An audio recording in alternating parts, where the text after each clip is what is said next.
Pedro Castillo y la derrota de la derecha en Perú. Desde las elecciones del 6 de junio, el Jurado Nacional de Elecciones sigue sin formalizar la proclamación del nuevo presidente del Perú. En segunda vuelta, Pedro Castillo de Perú Libre le ganó a Keiko Fujimori de Fuerza Popular por solo 44.051 votos.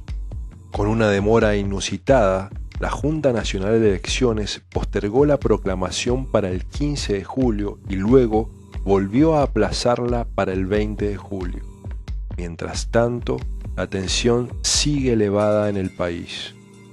Perú, sumergido en una profunda crisis sanitaria, económica, social y fundamentalmente política, es el escenario con el que tendrá que lidiar el próximo gobierno. Desde hace 5 años, la nación viene atravesando una grave crisis con 3 presidentes que debieron renunciar por escándalos de corrupción. Actualmente preside Francisco Sagasti con un mandato hasta este 28 de julio, fecha en que debería asumir el nuevo mandatario. A esta crisis se le agregó la pandemia que dejó un extraordinario número de muertes, hospitales desbordados, gente muriendo sin poder ser atendida, negocios lucrando con la desesperación de su población.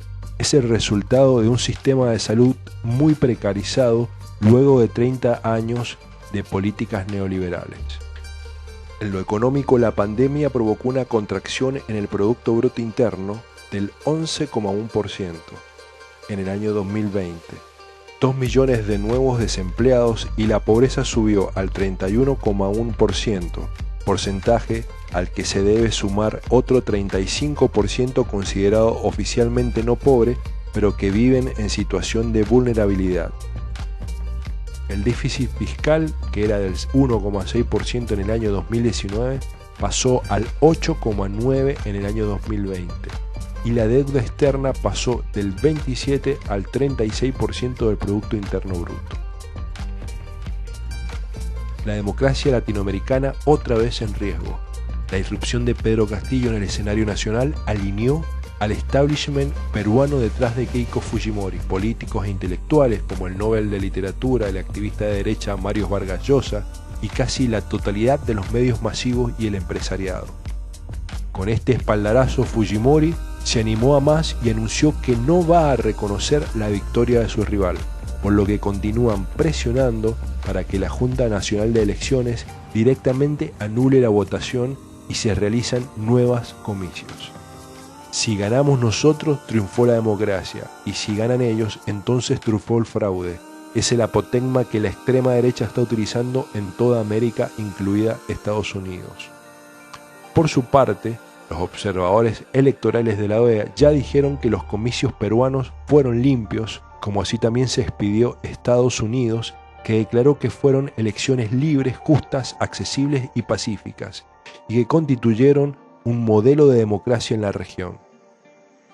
También los presidentes de Argentina y Bolivia salieron a expresarse pidiendo que se respete la voluntad popular. La tobillera de Keiko y el cisne negro. Esta sería la tercera elección presidencial que perdería Keiko Fujimori, hija del exmandatario Alberto Fujimori, quien actualmente se encuentra preso por corrupción y delitos de lesa humanidad.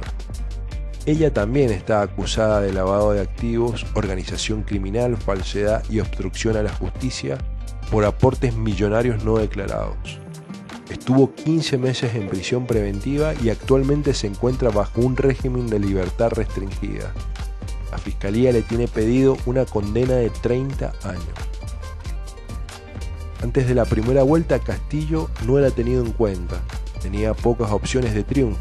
Figuraba séptimo en los sondeos, pero luego arrasó con todas las previsiones.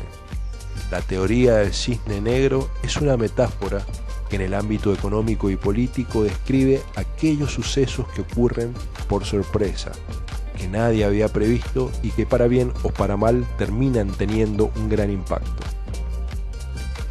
Si bien el impulso electoral de Castillo proviene del sur peruano, su triunfo también obedece a un sentimiento antipartidista latente en un gran porcentaje de la sociedad. Podríamos decir que el voto de Castillo no se enfoca tanto contra el neoliberalismo, sino en un rechazo generalizado por la actual clase política y en una búsqueda de lo distinto. Algo entendible considerando el hastío social por la seguidilla de escándalos. Los que votaron a Pedro Castillo están cansados de las formas del establishment e incluso se nota cierto desinterés por los dirigentes más conocidos de la línea nacional y popular y que no han mostrado renovación ni propuestas innovadoras. Castillo es hijo de campesinos y la pobreza está presente desde sus orígenes.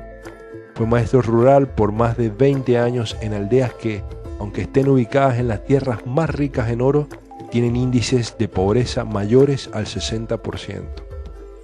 La figura de Castillo alcanzó proyección nacional en el año 2017, cuando encabezó una huelga de más de 230.000 maestros en busca de mejores salarios.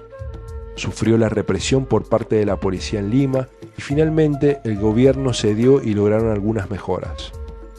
Desde la huelga recibió invitaciones de distintos partidos para ser candidato a legislador nacional, pero los profesores del sindicato le sugirieron que considerara la presidencia del país.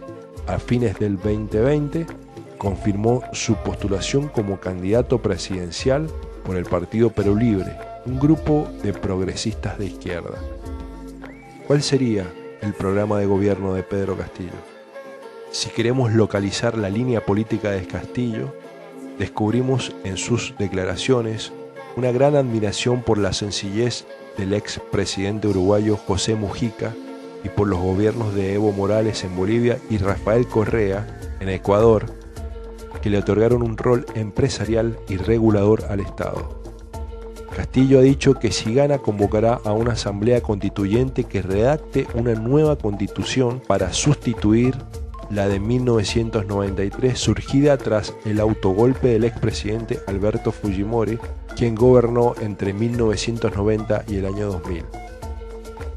También advirtió que el Congreso está defendiendo una constitución que ha terminado con todos los derechos y con el saqueo del país, y sería cerrado si no acepta una asamblea constituyente.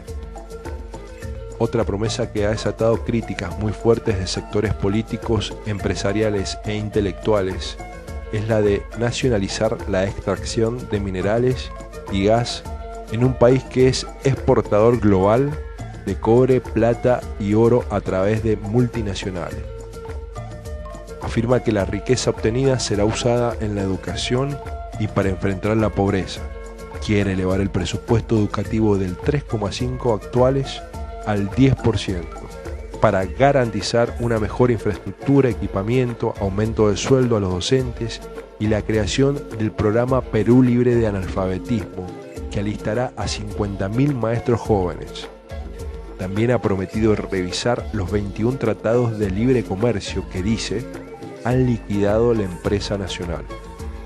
Un punto de debate entre los sectores progresistas es que en repetidas ocasiones Castillo se ha manifestado en contra del enfoque de igualdad de género en la educación, como así también del matrimonio igualitario. En el tema del aborto aseguró que aunque él no esté de acuerdo, lo trasladaría a la Asamblea Constituyente para que lo decida.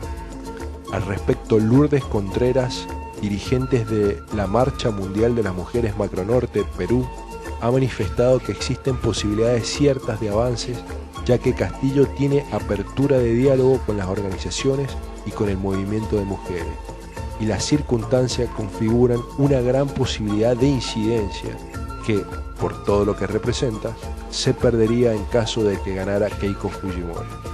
Si el 20 de julio se convierte en presidente, las posibilidades de cumplir sus promesas dependen de su fortalecimiento político entrelazado con las organizaciones sociales y de su capacidad de negociación, ya que enfrentará a un país totalmente polarizado y a un Congreso dividido en 10 partidos y donde su grupo, Perú Libre, solo tendrá 37 de los 130 curules.